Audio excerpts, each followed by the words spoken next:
So back to the public bit of the agenda. Any questions on 5.2 for Neil? And not seeing any hands. Nope.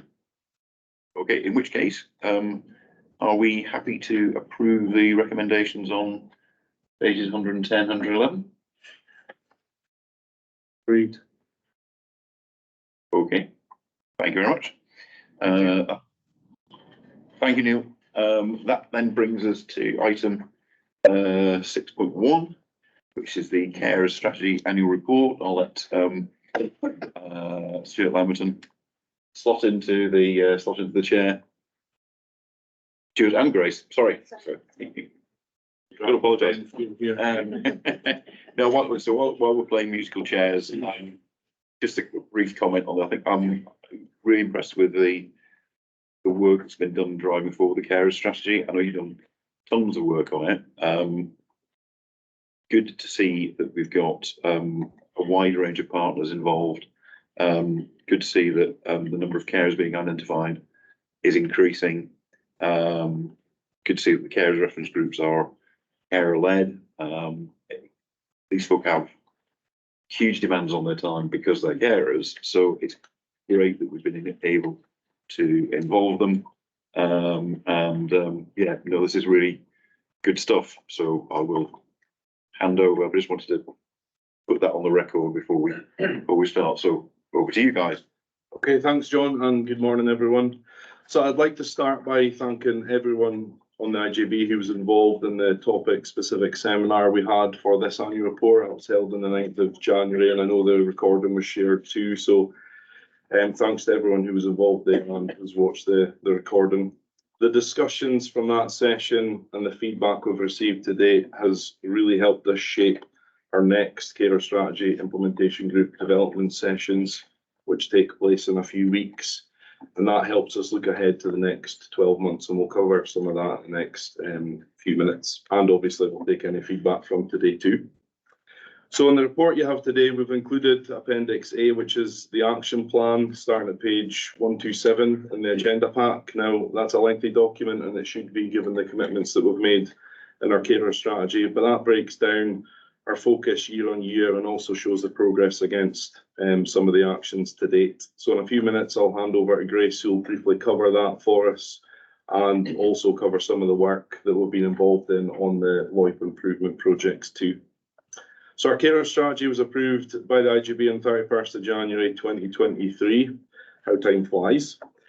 We've had the official launch of the strategy as per IJB instruction in March 2023, and that was shared far and wide across our networks with support and information for carers and staff. Although I would say now we're probably a lot sharper and we've got a bigger social media presence even over the last year, again, thanks to some of the work that Grace has been involved in from a comm side. So we also launched the Carer Strategy animation on YouTube, which was voiced over by Matt Carter, who's our lead for consultation and engagement, and that was really well received. And that's something that I think we'll look to do in future as well. In terms of moving forward after that, we had the opportunity to fill a gap in the team, if you like, and Grace came on board in July last year. We also looked at our existing budget and envelope and what we could deliver, because in our strategy, we've made commitments to do more, and that's something we're committed to doing. Also, in October 2023, the adult one closed, and again, Grace will cover some of the information there, which then brings us to February this year, where the annual report is being presented today. In terms of data, that is a challenging and ever-evolving picture. As John mentioned at the beginning, year on year, we've seen an increase in the number of carers being identified, but we're also aware those are carers being identified through our carer services, and we want to expand that reach using different opportunities that we have. So the data you can see in Appendix B is a brief overview of the previous 12 months, and we'll be looking to add to that because we have the carer census data, which we should receive in the next 2 weeks, and that will contain Aberdeen specific information. We also have our local carers annual survey, which concluded a couple of days ago.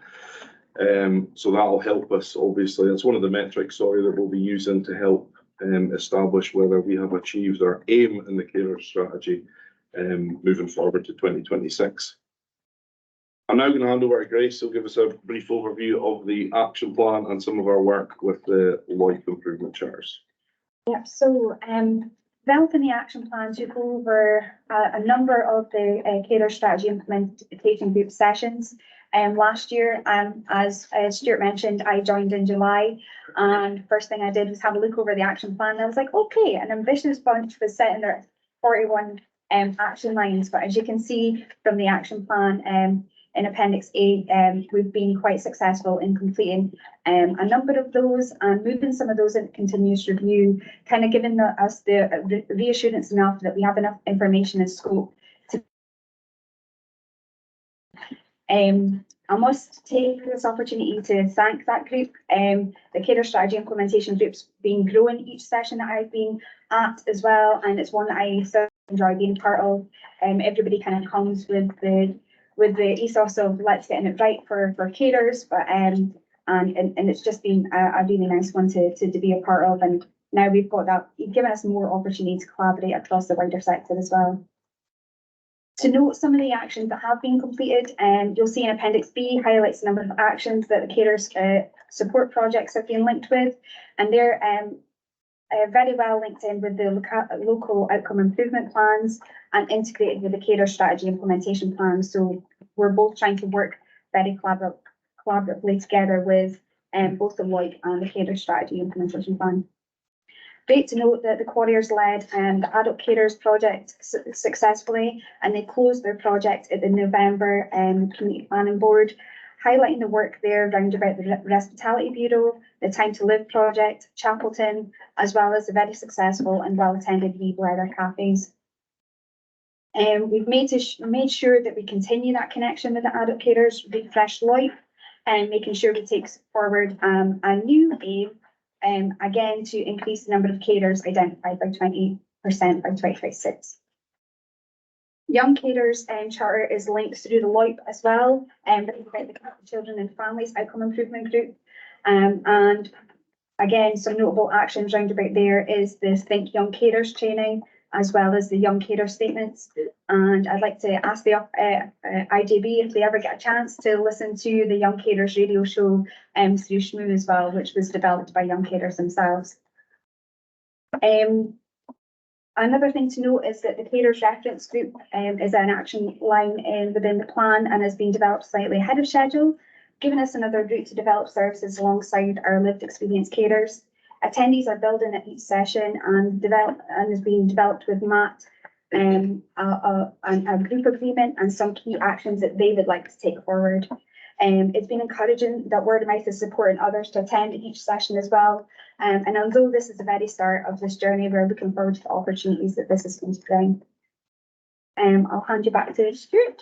Okay, also in Appendix B, you'll see some of the promotion and feedback, and one of the key elements of bringing the Carers Reference Group forward into was making sure we have lived experience through the decisions we're making involved in our work. Also, it provides the IJB and carers themselves with opportunities to consult and engage and ask questions of each other. One of the most exciting parts moving forward is we, again, within our existing envelope, we have been able to offer the opportunity for some grant funding for services to help us deliver on the carer strategy action plan, and those applications are being reviewed right now. So hopefully we'll be able to include what those initiatives have been able to achieve and the impact they've had over the course of the next 12 months. We also have our collaborative commissioning process getting sorted for the carer services, and we've already started work with showing our commissioning lead and the contracts team moving forward. So we've got lots to do, and as Grace has said, with 41 action lines in the action plan, we've got a lot of work up ahead of us. We absolutely recognise that we're only 1 year into a 3-year strategy and action plan, but I think, as John mentioned at the start, there's a great collaboration across the carer strategy implementation group to make sure that we deliver on the commitments we've made in the strategy. So thank you very much for your time. If there are any questions, I'm hoping we'll be able to answer them, but if we don't, we'll definitely look to get the information and feedback to you directly. So thank you very much. Thank you. Any comments, questions? So I just got one, I just wondered, picking up on Martin's point earlier about the Health Improvement Fund and the fact that you're using the grant funded here. I wonder if those two things could come together. I think it's just that really starting those early steps we're taking in participatory budgeting and given actually, and I think Simon is in the room as well, previously used that around the mental health thing. And I think it'd be really good to understand how that's working as an approach, and I don't know if there's opportunity to link in previous money that went into the areas for people to bid as well. And just, I suppose, if then looking at if that is the way when we start to move into the prevention agenda, is that a better way to allocate funding more to that rather than service delivery if it's, Yeah, we can certainly have a look at that. I just wonder if there's, because that's about 3 areas now that are trying that approach. So is this a better approach than just saying here's money over here for prevention, rather than just letting communities identify what their needs are? Yeah, we can have a look at that. Thanks. Excellent. I think we've got June Brown next, followed by Sean McFarlane. So June.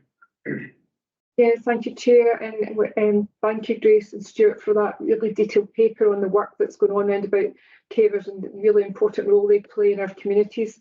My question's in relation to the delivery. This is a 3-year strategy. You're in year 1. What are the main risks to not delivering this strategy, and what mitigations do you have in place to ensure that that doesn't occur? Thanks, June. I think one of the main risks is obviously not being able to deliver on the actions we've set out in the action plan. We had a really detailed sessions in May and June last year, development sessions specifically looking at how we break down what we've set out to deliver in the carer strategy. I would also say that having the resources available to deliver on it, but that's something that we're addressing by using that collaborative approach, getting other services and colleagues on board who maybe have the knowledge that sometimes we don't, and how we can identify opportunities to work better together. So those are kind of the 2 areas I would say we come up for that.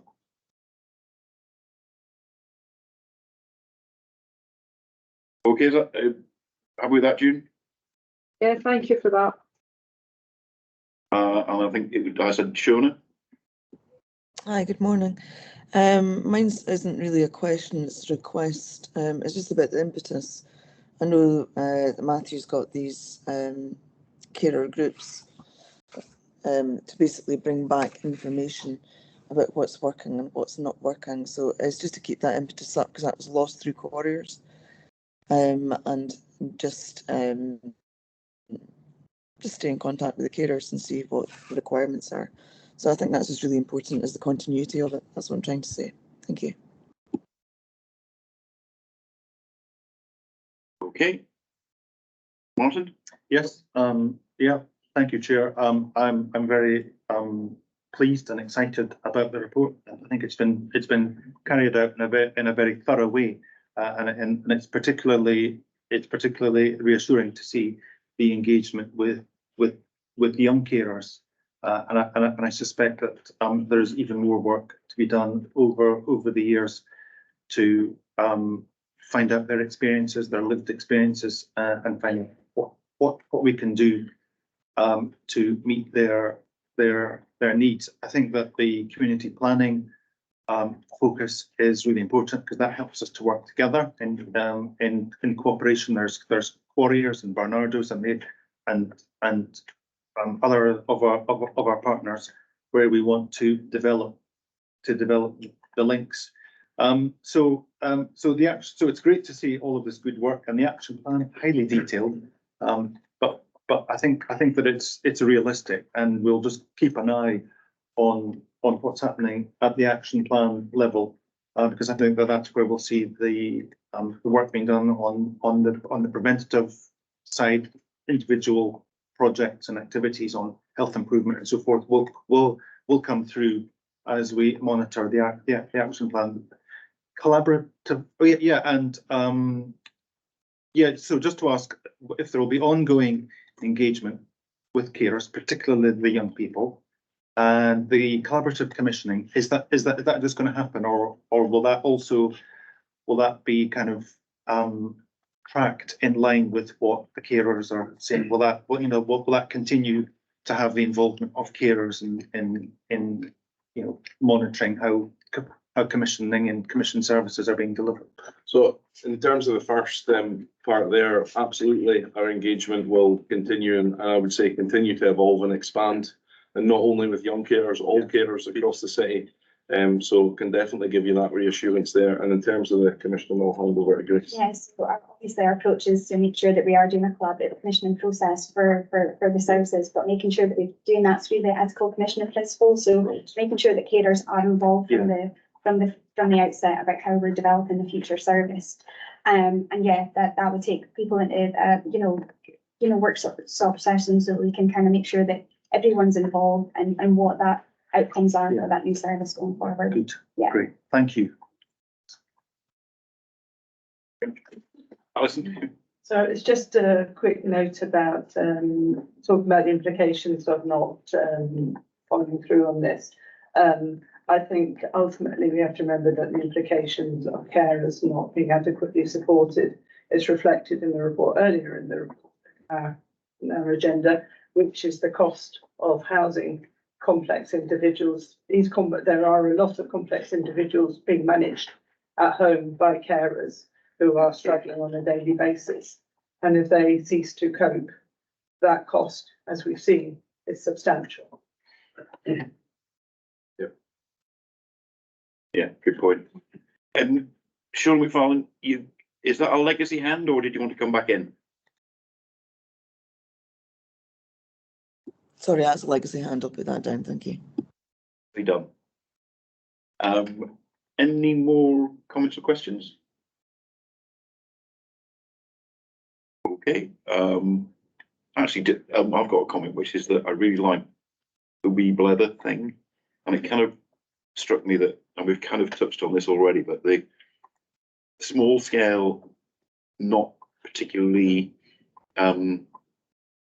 good for TV for an episode of House interventions like wee blether, like the Dyson Storywood Luncheon Club that was mentioned in Sanders' book. Yeah, as I say, they're not spectacular, they're not sexy, but they're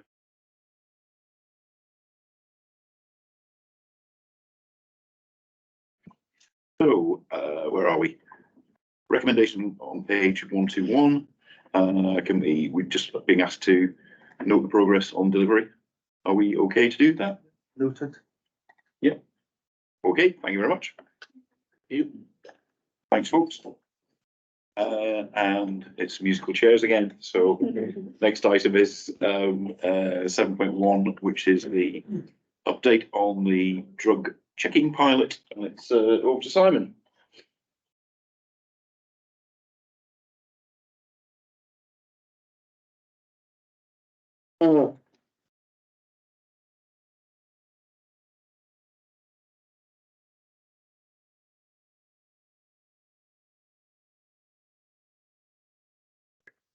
No, you just do the thingy there. We'll pick you up. So this report is on the back of a discussion at full council meeting where the full council agreed that a public health approach to reducing drug harm was an approach that the city wanted to progress and support. So this report is providing a note of progress towards drug checking in the city. Aberdeen will be one of 3 pilot sites in Scotland taking this forward. Drug checking itself is quite a new thing in the UK, let alone Scotland, and the aim of drug checking is to try and provide a safe space and an environment where people can have an informed conversation and hopefully make informed decisions about the substances that they may decide to take or not take. And probably just as importantly, there's a list there in the report of what, in a sense, drug checking isn't. It's not a publicly accessible for the whole population of people who might be, in a sense, almost recreationally using substances. It's for people who are engaged in services, looking for substantial help in relation to a dependency or significant drug-related harm. It isn't available to young people under the age of 18, and quite stringent sort of checks and compliance that we have to have with the Home Office to secure a license to be able to provide it. It will provide near person results, so that limits the sort of information that we are able to give. So we'll be able to confirm the presence of a substance, but the sample itself will go on to Dundee University, potentially as being the hub model that's developed in Scotland. And that sample then will be tested through a system called mass spectrometry, which will be able to tell you all the substances that are in a pill. So quite often pills and substances are adulterated and mixed with other things and sort of nasty things there. So the aim is really to help give people that safer environment, to reduce some of the stigma, to be able to have informed conversations about reducing harm. So happy to take any questions or have any discussion that you'd like to seek further clarification. Any questions or comments? Yes. Martin? Thank you, Chair. And also, thank you, Chair, for promoting this very proactively this project. I think that it's the responsible thing to do. It's a progressive approach. In a sense, it's somewhat overdue. It's a means of providing support and help to very vulnerable individuals. So welcoming this, thank you. There's mention in the report of combining drugs, and I'm just wondering if it's possible to give an indication of the extent of that kind of activity, because obviously the drug checking pilot will I presume be relatively modest at the start. So will it be able to help identify quite a wide range of individuals and their polydrug use? Because I imagine that we will want to expand this service.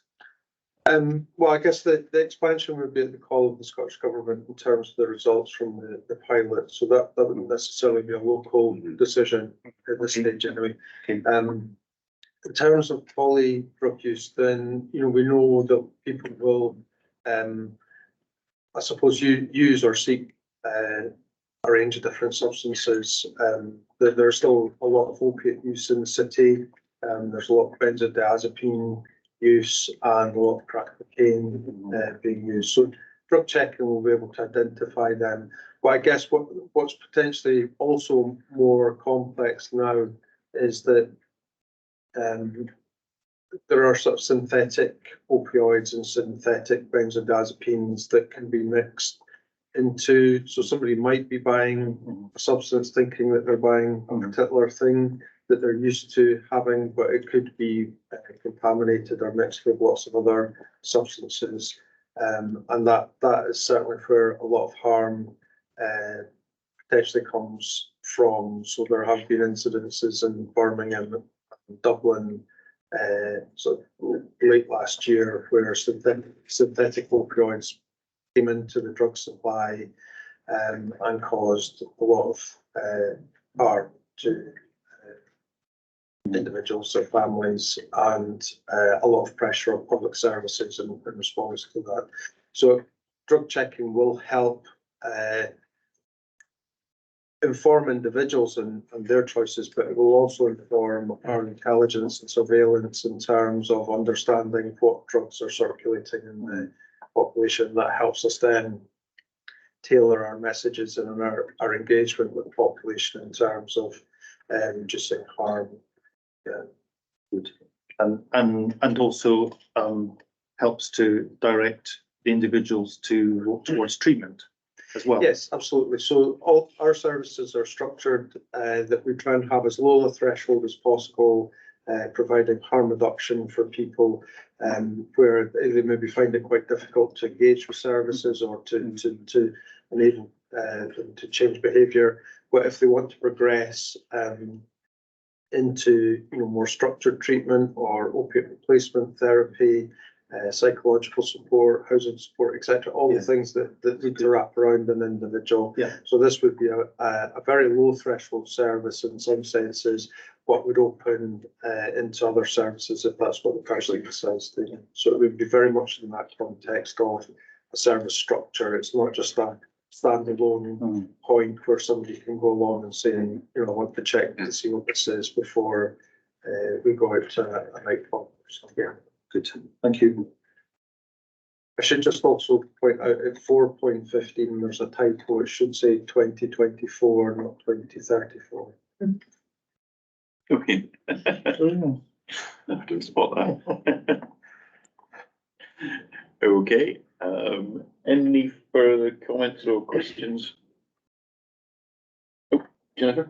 Thank you, Convener. I was just wondering, how do we know how success would be measured of the pilot or its effectiveness? So the Scottish Government would undertake the evaluation of the pilot. I guess for me or for the ADP or for us locally, the IGB, success would be about people using the service, first of all, and finding benefit from it. And ultimately, I suppose that everything that we do is trying to reduce the ultimate harm, which is the tragic loss of life that Aberdeen and other areas in Scotland experience. So if it helps people make a decision to, even in that one instance, not take a particular substance, then that would be a success. If that then helps people make more informed decisions about their substance use in general, that would be a success. And if ultimately we're reducing the number of people who are dying or having very severe consequences from their drug use, then that would be successful as well. Thank you. Any further questions? I've got one. I actually think the anti-measure success is actually a really, really good question. And I totally get what you're saying about it. It's the number of people who are availing themselves of the service. And I guess if one of the measures was how many deaths have we reduced, you couldn't just say it's about this because it's a complex, multifaceted problem. Would that be fair to say? Absolutely, hugely complex, and sort of almost down to micro decisions that people are taking on an hourly or a daily basis.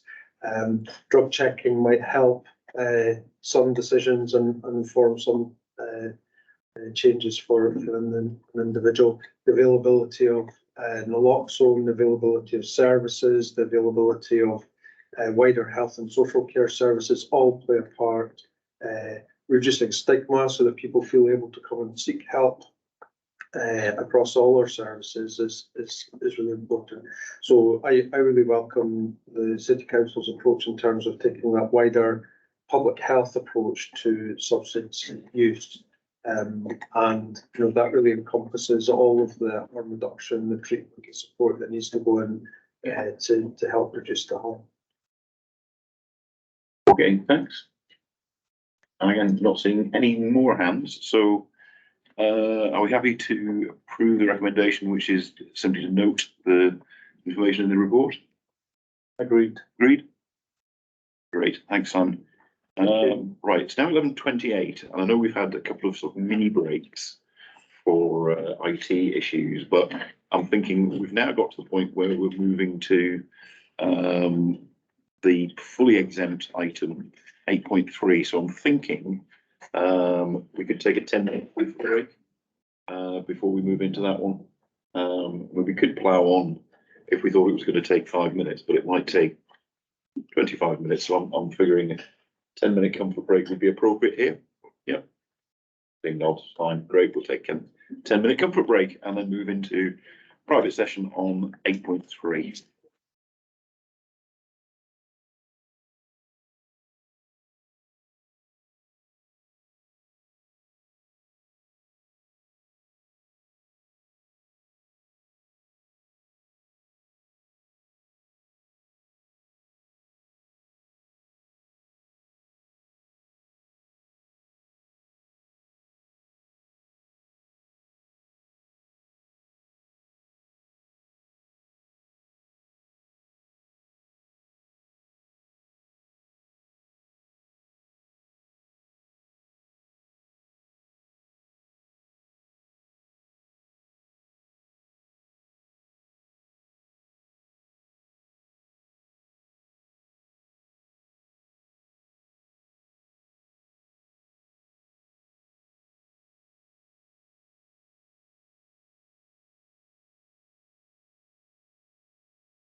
We probably should shut the door as it's a private confidential bit of session.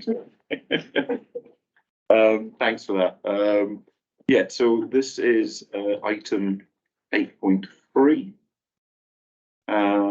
which is it's Neil Stevenson again. Oh, yes, Thank- yeah, no recording.